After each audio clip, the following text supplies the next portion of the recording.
Good morning. It's Friday, September 21st. I am Kazunari Oguchi.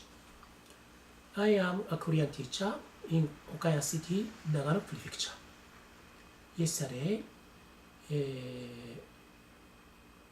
I attended a meeting in the Nagano City. After the meeting, I drove a car on the raining road. Came back home.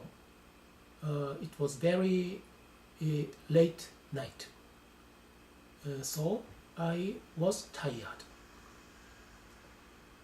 Today, I have a reservation of Korean lesson in the evening, so I plan. I am going to Korean class in the evening.